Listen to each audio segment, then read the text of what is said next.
Mama Beya, Mama Mokonzi Mama, Bondisaka Bongatego, toujours meilleur et Bongatego, musique expliquée, Wapi Popate Atoe, Keke Zetie, Tuna Alice, Aebisa Yosango Mama, toujours meilleur et Bongatego, musique expliquée, Bongatego, Opere Abiso Moko, Makile expliquée, Cheya Mela, Bongatego, toujours meilleur et Bongatego. Le Congo a bien ratifié les textes internationaux qui parlent de l'imprescriptibilité des crimes contre l'humanité, des crimes de guerre, les crimes de génocide, et notamment le crime d'apartheid qui rentre dans le cadre des crimes contre l'humanité. Parce que l'apartheid, c'est qu'il fait la discrimination. C'est pour ça que nous demandons à tout ce monde-là de regrouper tous les décrets, les arrêtés de nomination pour prouver qu'il y avait, c'était un état discriminatoire. C'est pour ça qu'on insiste. Ceux qui continuent d'acheter les parcelles à Bakongo, Makelekele, avec l'argent volé, que ce soit au plateau de 15 ans partout. D'ailleurs, il y aura une loi, pour ne pas dire un acte, parce que peut-être on sera en transition, un acte qu'on prendra pour dire de telle année à telle année, tout sera revu par les tribunaux, des biens mal acquis, parce que effectivement, comme je l'ai dit dans mon ouvrage, il faut ramener cela à 2007 ou 2009. Au moment où il y a eu remise de dette, il y a eu le cash qui a tourné parce qu'on a roulé le FMI. Il y a eu des combinaisons.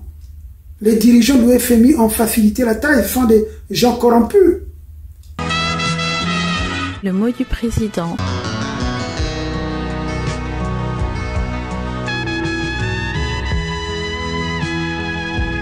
Le mot du président du réseau Forum Radio-Télévision des droits de l'homme.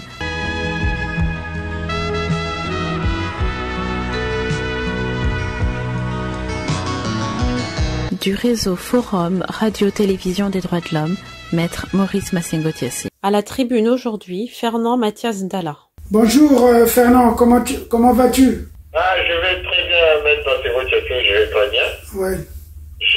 Je me porte à merveille. Bien, bon, mais écoute, on passe à l'actualité, hein? Oui. On fait notre émission hebdomadaire. Mais oui, il faut penser à chaque fois au pays. On dort, on se réveille, on marche, on travaille, on mange, on pense toujours au pays. Oui, tu me rappelles un peu ce que disait Diawara. Oui, Diawara, c'était la révolution ou pas, hein? Oui, bien sûr, il disait, quand on mange, bon, c'est pareil, bon. Mais écoute, c'est toujours l'info sur la descente meurtrière de la DGSP qui fait des vagues. Ça fait des vagues. Oui, mais j'ai suivi ton émission, Maître, tu sais, c'est quoi les conséquences de la guerre de 97 ou bien depuis 93, hein? Nous sommes dans ce cycle, hein? Où rien ne s'arrête. Parce que ce sont des gens qui ont toujours pensé que toute victoire est dans le fusil et non pas dans la raison, dans la paix des âmes. Et du coup, les gens en discutent, on écoute l'autre, on forme un consensus pour travailler et bâtir un pays où personne n'est exclu. C'est ça. Oui, donc voilà, c'est comme ça. Les gens, ils n'ont pas pu à raisonner. Ça me rappelle le temps où Maître a démissionné du PCT en venant ici, quand il a été avec aux obsèques de Kwame Nkrumah à Conakry. Il a discuté avec Fidel Castro, il a dit que non, la révolution au Congo, ce sont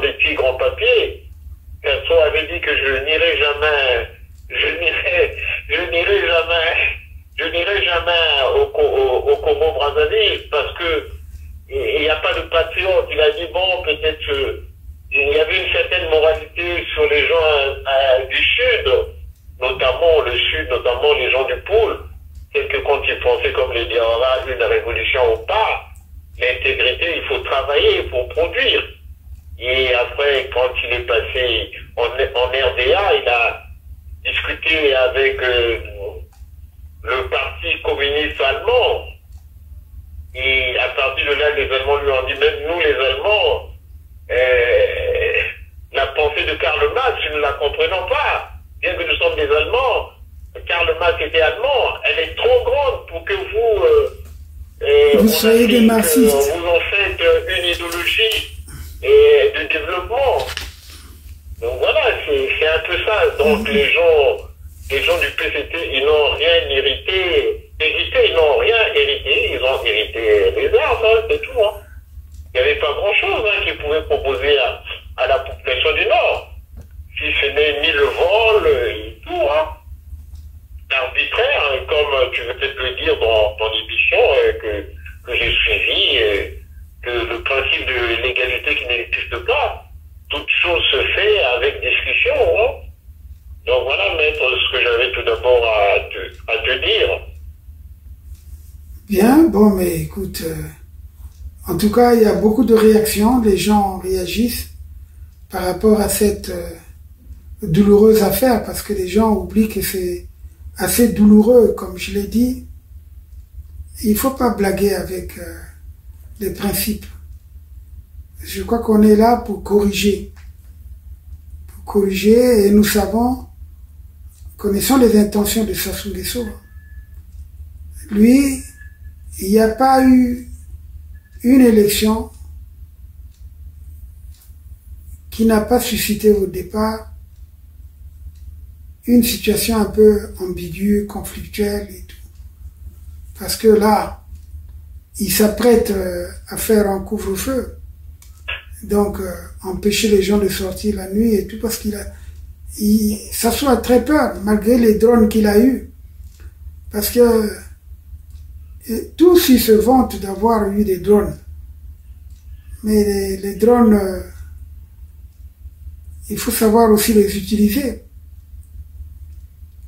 Donc, nous savons très bien que la situation est délicate, les Congolais ne sont pas unis.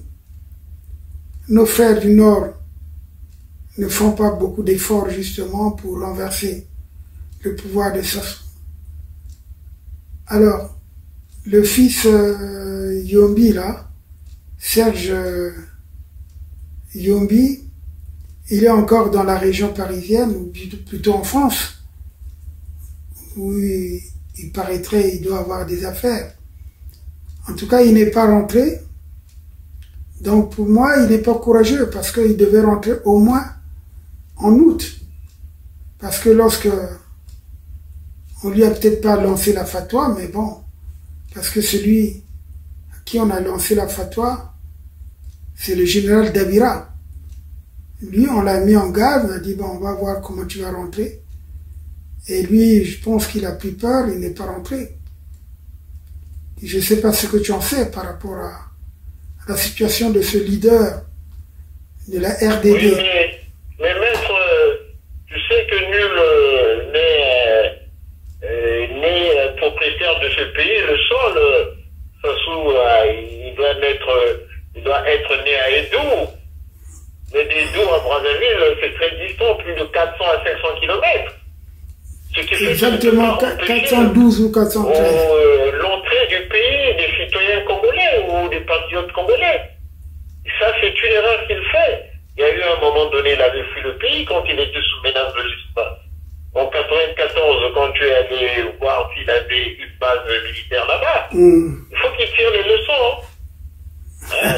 L'homme est lié au précédent. Ce qui est arrivé hier arrivera si tu ne prends pas les solutions, si tu n'arrives pas à te remettre en cause. Pourquoi? Il ne va pas se cacher dans les armes. Les armes ne sont rien. L'armée, vous rentrez dans les casernes. Là, on a vu des erreurs de militaires parce qu'il n'y a pas une armée. Si la police, la gendarmerie, ils ne sont pas capables de diligenter la cité, d'être très diligents, de maîtriser les choses, mais ça ne sert à rien. Ça ne sert à rien. Hein? Ça ne sert à rien d'être qu'on puisse dire dans le pays. Ça ne sert à rien. Mais, comme tu le dis toujours, c'est l'armée qui maintient ce pouvoir moribond. Ce pouvoir n'a pas d'assise populaire. Ce pouvoir, c'est un pouvoir non seulement partisan, mais régionaliste et tribaliste, clanique même. C'est pour cela que nous faisons tout pour que l'opinion internationale soit au courant qu'au Congo, nous avons un régime d'apartheid. Il faut le marteler fort. Il y a l'apartheid au Congo. J'ai même appris une histoire. Il y avait un gars qui était Kuluna. Il a tué les gens. Comme il était Moshi, on a tout fait pour le mettre justement à la garde républicaine, à la GR. Et c'est les mêmes justement qui sont en train de nettoyer les quartiers de Brazzaville.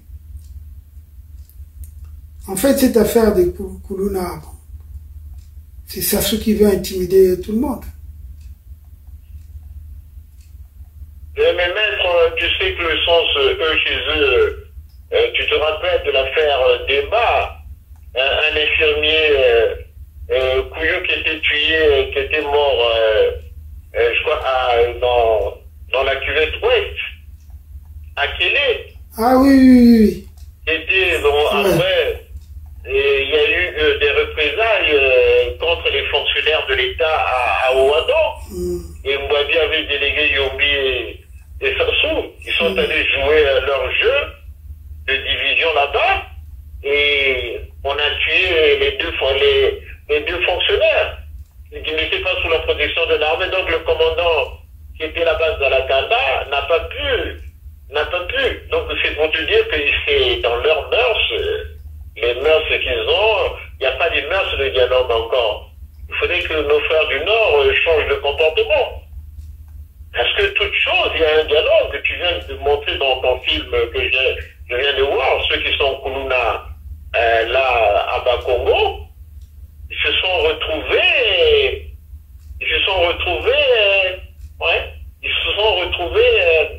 autour d'une assemblée pour dialoguer. Pourquoi ils sont devenus comme ça? Dans un pays où il n'y a aucune autorité, où la seule chose c'est de voler, tuer et vivre de sexualité, c'est tout. Donc il n'y a rien pour le développement de la pensée. Il n'y a rien pour la raison, il n'y a rien pour la tête. Un pays ne peut qu'être comme ça. C'est la généalogie du chaos. On avait démontré qu'il n'y aura que le chaos avec eux. Mais c'est pour cela justement, il faudrait qu'on se batte pour que les institutions changent au pays. Parce que lorsque je prêche, je parle de la fédération, c'est pour remettre en cause le fonctionnement actuel de notre État, qui se met souvent en position d'éclatement à chaque scrutin présidentiel. Ainsi, par exemple, la présidence de la République est devenue une institution calamiteuse. On le voit. Elle est la cause principale de la politique de développement séparé dont je parlais tout à l'heure. Autrement dit, donc l'apartheid. Donc, aujourd'hui, Sassou détermine aussi sa politique en fonction de la corruption. Et nous savons très bien comment les gens sont frustrés. il y a trop de prédateurs, comme on y pense. Tu as suivi, je pense, j'ai reçu un papier sur l'aide que veut accorder le maire de la mairie de Reims à Brazzaville. Bon, c'est pas une somme assez importante, mais pour la France, c'est quand même, pour une ville comme Reims, ils vont accorder 180 000 euros. C'est à peu près 95 à 96 millions de dollars, 95 millions d'euros, je crois, et plutôt de francs CFA. Je pense, hein, je crois. Oui. Bon, mais c'est quand même une somme importante. Parce que lorsque vous adressez ces 96 millions, mais 96 millions, c'est rien. Je crois que la mairie de Reims perd son temps. Parce que c'est l'argent qui serait destiné à 3 ou 4 individus, et notamment qui sera mis dans un chapitre que nous connaissons très bien, le chapitre des jouissances, où chaque mois, il y a des fêtes, il y a des mariages, il y a des anniversaires, bon, sans compter les deuils aussi, puisque là, bon... oui, les maîtres, je voulais dire, avec l'aide qu'ils veulent leur donner, mais qui créent des comités de vigilance. Chaque quartier a des comités de vigilance. Où il y a des citoyens, soit il y a 10 citoyens, 10 militaires, 10 policiers, et donc ces citoyens vont, comment on appelle, faire la vigilance dans les secteurs parce qu'ils avaient divisé. Non, mais pas non.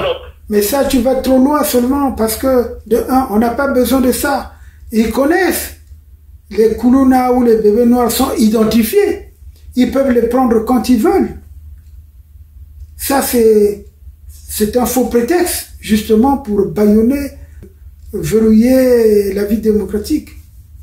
Oui, mais parce que le fait de... Oui, bien sûr, c'est pour terroriser, justement. Créer cette peur-là en tirant sur les gens et tout ça. C'est pour terroriser les gens. L'ordre public, ils ne connaissent pas qu'est-ce qu'un ordre public. L'ordre public, c'est chacun à sa place. Un ordre, chacun à sa place. À cette place, il peut, comment on appelle, se fixer les objectifs et les réussir. L'ordre, c'est comme ça. L'ordre, c'est pas un désordre. Hein. Maintenant, on voit le désordre qui tue l'ordre. Donc, il n'y a pas d'ordre. Donc, la spécification des choses comme voilà, vous êtes dans tel domaine, vous faites ceci, tout ça. Et on en a parlé, sur nous, les lois républicaines, comment la gendarmerie respectait les lois, et comment la police respectait les lois, comment l'armée était à son domaine. Et donc, tout un chacun est spécifié dans ce qu'il est. Et c'est ça, et puis former les jeunes. Le pouvoir qui est venu n'a jamais formé. À l'époque, il y avait du GC. Il y avait des GC qui essayaient de leur dire la propagande et tout ça. Et ce phénomène dont il parle de Koulouna, à Bakongo à l'époque, il y avait des gens comme les voisins, les tuteurs, les sexes mitchoum, qui tapaient les gens par le poing. Ils n'arrivaient pas à prendre le couteau. Les bagarres de l'époque, c'était par les coups de poing. Non, mais les bagarres, ça c'est bon. Ne pouvaient pas aller aussi loin. Ils ont été battus par les cracks. Les cracks ont dit non, vous êtes des taureaux, nous on n'aime pas les taureaux. Et donc, ils ont été dilués dans le mouvement de la ZAD. Voilà. Donc, ils étaient obligés de suivre ce mouvement de pacification, ce mouvement de beauté, de la grandeur. Et tous ils sont venus à Paris. Ce qui fait que quand on ne parle pas aux jeunes, on ne leur parle pas de l'historique, de la liberté, de ce qu'ils doivent faire en tant que jeunes, doivent se battre pour aller à l'école, pour apprendre des métiers, pour respecter l'autre. Et dans nos traditions, surtout les traditions Congo, il y a toujours le respect pour le grand frère, le père, la mère, l'oncle. Il y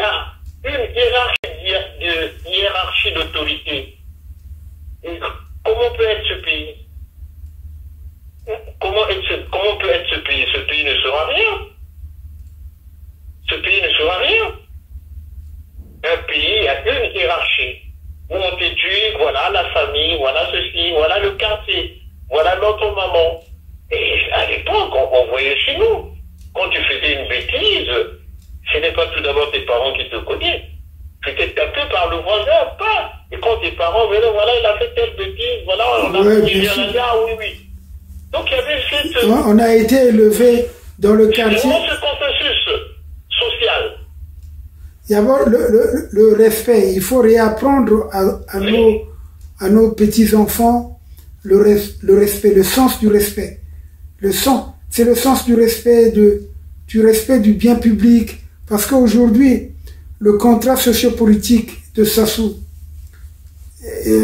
ou bien que constitue l'organisation étatique, a été ramené au seul fait de créer des plans de confiscation du pouvoir, de jouir sans se préoccuper justement des intérêts généraux de la population, comme justement l'éducation de la jeunesse, la santé de la population, le transport public. Regardez, la philosophie de leur apprendre l'autre. J'ai vu également une image. Dans les slogans, autour des oyer bomaye, voilà. Les oyer bomaye jusqu'au fond des autres. J'ai vu également une image. Et c'est ça, comment tu peux lancer ce principe, cette maxime, zoyer bomaye. Mais c'était le même slogan. C'était le même slogan après 77. Lorsqu'on disait, peut-être pas 77, c'est quand Marien Gouabi est arrivé aux affaires, je crois que c'est entre 72 et 113 quand on chantait Et Bonga, t'es toujours meilleur. Forum FM 105 points. Oh Maurice Joignon. C'est Jimmy.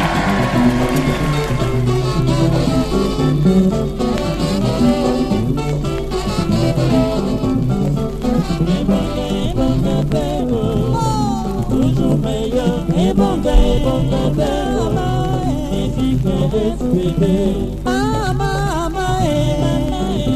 Mama Beya, Mama Mokonzi, Mama Bongi Sake, Bonga Bego. Toujours meilleur, et Bonga Bego. Musique expliquée. Wapi Popate Antoe, quelqu'un se tient, tout n'a l'issue. Aïbisa yo sango, Mama Bego. Toujours meilleur, et Bonga Bego. C'était les FBB. Bon, et Bonga était toujours meilleur. Ça veut dire que les gens ne veulent pas le progrès. On fait du surplace. Aujourd'hui, il faut dire que la bataille pour la conquête de la magistrature suprême, donc l'élection présidentielle, attise les luttes tribales et régionales. Aujourd'hui, beaucoup de vies sont sacrifiées à cause de la présidence de la République. Je suivais quelque chose de Armel Luamba, qui est au Burkina Faso, le panafricaniste, qui dit qu'il a fait allusion justement aux propos du maître maçon de la Grande Loge en France, qui déplorait le fait que au Congo, les gens sacrifiaient trop des vies humaines. Voilà, donc c'est pour ça que je dis, il faut que le dispositif institutionnel change au pays. Parce que, moi j'insiste, l'adoption de la nouvelle constitution que nous voulons, c'est-à-dire sur la fédération, il faut faire du Congo un État fédéral pour permettre à chaque entité de s'autogérer. Parce que la consolidation du socle législatif et réglementaire de la régionalisation, justement, renforcera l'état de droit. Parce qu'aujourd'hui, ce qui se passe, pourtant nous avons une constitution qui n'est pas mal, en dehors du fait que Sassou, c'est avec son article 96. Il s'est absous lui-même de ses péchés. Tu comprends? Donc, il a rendu prescriptible tous ses crimes. Alors qu'il se trompe. Le Congo a bien ratifié les textes internationaux qui parlent de l'imprescriptibilité des crimes contre l'humanité, des crimes de guerre, des crimes de génocide. Et notamment le crime d'apartheid qui rentre dans le cadre des crimes contre l'humanité. C'est pour ça que nous demandons à tout ce monde-là de regrouper tous les décrets, les arrêtés de nomination pour prouver qu'il y avait, c'était un État discriminatoire. C'est pour ça qu'on insiste. Ceux qui continuent d'acheter les parcelles à Bakongo, Makelekele, avec l'argent volé, que ce soit au plateau de 15 ans partout. D'ailleurs, il y aura une loi. Il y aura une loi, pour ne pas dire un acte, parce que peut-être on sera en transition, un acte qu'on prendra pour dire de telle année à telle année, tout sera revu par les tribunaux, des biens mal acquis, parce que, effectivement, comme je l'ai dit dans mon ouvrage, il faut ramener cela à 2007 ou 2009. Au moment où il y a eu remise de dette, il y a eu le cash qui a tourné parce qu'on a roulé le FMI. Il y a eu des combinaisons. Les dirigeants du FMI ont facilité la tâche, ce sont des gens corrompus. Il y a même un là, qui était en Afrique de l'Ouest, qui a construit, qui a une belle villa aux États-Unis, qui est riche, qui a une société. Ils ont même des puits de pétrole au Congo ou partout. C'est toi qui m'expliquais le scandale de la RDC. La Gécamine a été partagée à plusieurs dirigeants africains ou du monde.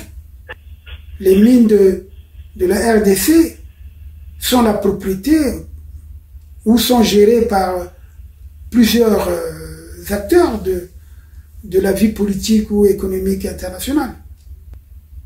Et chez nous, c'est pareil. Ce fameux pétrole qu'on donne partout, tous les États, ils ont leur part de pétrole au Congo. Donc, il serait souhaitable, justement, que les Congolais se battent pour la fédération. Il ne faut pas qu'ils aient peur. Les pays comme la Suisse, c'est une confédération. L'Allemagne, c'est une fédération. La petite Belgique, là, c'est une fédération. Les États-Unis n'en parlons pas. Le Brésil, le Mexique, l'Afrique du Sud, le Nigeria. Il faut que, par exemple, l'entité des plateaux puisse avoir son gouverneur, son assemblée, les gens élus. C'est le cas pour le Poul, la Bwenza, la Lekumu, le Kwilu, le Nyari, la Sanga, la Likwala, la cuvette ouest et la cuvette centrale. Nous, on ne s'occupera pas de trafic que ça soit fait là avec les deux préfectures créées, non. Ça rentre dans le cadre de l'apartheid. Ça, c'est quelque chose qu'on va abolir. D'abord, de un, ça fait des charges pour rien, parce que ça augmente le budget de l'État, parce qu'ils auront les mêmes structures que les autres préfectures. Ou au Congo, par exemple, le statut des élus locaux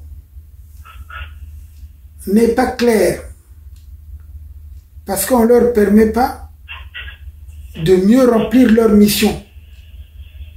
Et ça, nous devons nous battre justement pour ça. Bien.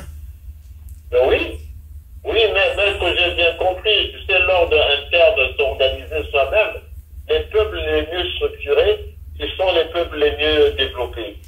Parce que tel qu'on voit la pagaille qui se passe chez nos frères du Nord, ils sont pas structurés. Regarde comment ils sont pas capables de d'une génération. Nous, on avait le Bongi. Quand tu sortais du Bongi, tu étais un homme sage, structuré. C'est comme si tu étais à l'université. Et donc, à un moment donné, si tout un chacun retrouve sa façon d'être en organisant un ordre interne correct qui va vers le progrès, et puis, ça va aussi être un exemple pour les autres de copier, voilà, dans telle région, voilà ce qu'ils ont fait comme structure. Ah, il y a des choses ici que les Français ont beaucoup pris aux Allemands. La carte orange, j'ai pas mal de choses. Ce qui fait qu'un ordre structurel qui est très avancé avance aussi les autres. Et quand un ordre pas un désordre qui est désordonné, ne peut pas avancer les autres. Donc à ce moment précis, je pense que les ordres internes doivent être organisés. On doit donner de la puissance, de permettre à ceux, aux autochtones, de pouvoir évoluer, de pouvoir avoir la voix, de dire non, voilà ce que nous pensons, voilà ce que nous pouvons réaliser. Et à ce moment-là, il y aura moins d'influence dans l'État. Parce qu'un tel État où tout le monde se dispute pour avoir les places de chaque région, s'en mène à cela. Mais si déjà l'individu est apaisé dans sa propre région, structuré, il a beaucoup donné à sa région, il dit voilà, tout ce que j'ai donné à ma région, je peux le donner à la nation même, à l'État. Non, mais c'est exact. C'est exact ce que tu dis. C'est-à-dire que. C'est-à-dire. Un bon projet, tout un chacun. Maintenant, on va voir les autres, qu'est-ce qu'ils sont. Oui. Ils se cachent dans la République. Ils se cachent. Bon, ils ont détruit l'État parce qu'on savait, hein. Ils devaient détruire l'État, hein. Mais justement, c'est pour cela qu'il faut les éclairer. C'est pour cela également que je rebondis en disant que ce que tu viens de dire, il faut donc favoriser la généralisation des plans régionaux de développement en tenant compte de la spécificité de chaque entité régionale, d'où l'importance justement de la monographie pour chaque commune, pour chaque territoire. Donc l'obligation de passer par la région qui est fédérée pour la conception et la réalisation de tous les programmes de développement à vocation régionale ou communale, notamment dans le cadre, par exemple, des stratégies de réduction de la pauvreté. Parce que aujourd'hui, ce qui se fait à Oyo, c'est une très bonne chose en matière de construction d'infrastructures, mais sur le plan de la réduction de la pauvreté, je ne pense pas, parce qu'ils n'ont pas d'unité de production. Qu'est-ce qu'ils ont là-bas? Quand Sassou essaie de mettre ses usines là-bas, et tout ça ne fonctionne pas. C'est la malédiction, ce sont des biens mal acquis. Tu voles l'argent du pays pour enrichir une seule partie du pays, mais c'est aussi une malédiction. Vous ne voyez pas que le Sassou n'a jamais réussi dans ses affaires? Il n'a jamais prospéré? Donc, cette obligation de passer par les entités régionales va permettre non seulement d'améliorer les capacités de maîtrise d'ouvrage de ces entités, mais contribuerait à faire le meilleur choix possible pour répondre aux besoins des populations rurales et urbaines. Parce que lorsqu'on a mis la municipalisation accélérée, mais les marchés de la plupart des municipalisations ont été octroyés aux mêmes opérateurs économiques qui se sont enrichis. C'est pour cela qu'on a eu beaucoup de multimilliardaires au Congo. Il ne faut pas que les gens s'inquiètent. Les régions fédérées ou les entités fédérées. Ouais, donc je disais que les entités fédérées, bon, ne vont pas faire la sécession. Donc, il y aura une clause sur la Constitution nationale pour favoriser justement cette unité donc cette indivisibilité de l'État. Bon, en tout cas, je te laisse conclure. Donc, maître, je voulais tout juste conclure, dire que voilà, avec tout ce que nous venons de voir, le monde chaotique vient de créer au bois, comme tu disais que c'était le marchand du sang du régime, et du comportement incivique de l'armée, des différents organes de l'armée. Nous pensons que le pays est aux abois et nous sommes dans une tragédie. Nos frères du Nord comprennent qu'il ne peut plus aller loin dans le chaos parce qu'ils n'ont aucune solution. Il faut que tout finisse.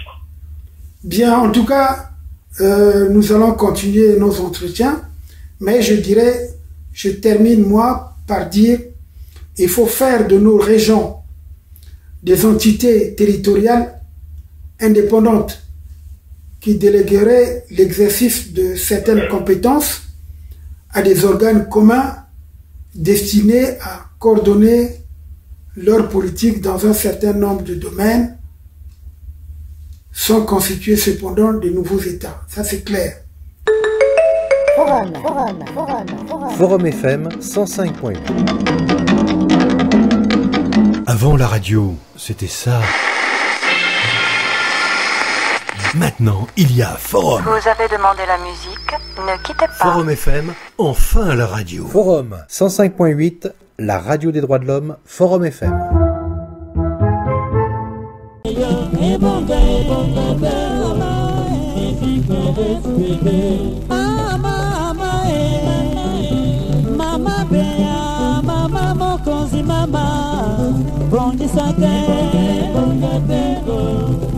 Toujours meilleur et bonga tengo, musique expliquée. Wapi popate atoe, keke zetie, tuna alisa, aebisa yo sango mama tengo. Toujours meilleur et bonga tengo, musique expliquée. Et bonga tengo, on bele abiso moko, makile expliquée.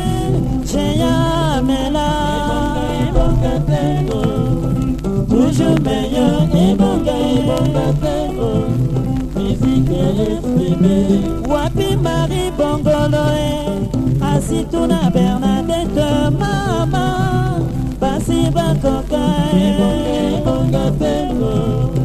Toujours meilleur et bonga tengo, musique exprimée. Wapi Petou Léonie, Anne-Maria Ontuna Nono, Aebisa yo sango mama, la super jam, et bonga tengo, musique exprimée. Et bonga tengo,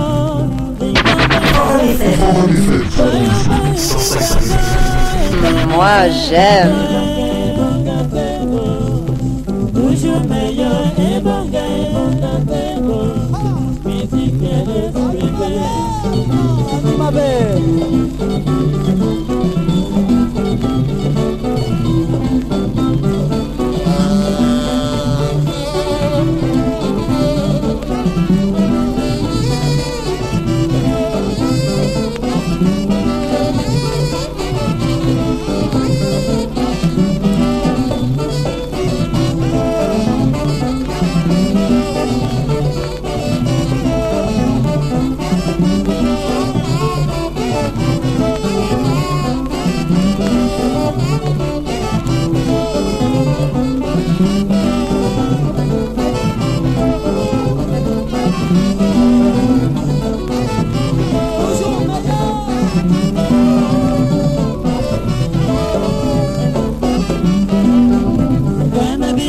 Mama,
Forum FM 105.8. Attachez vos ceintures. Attachez vos ceintures. Forum FM 105.8. Vous fait voyager. Maintenant.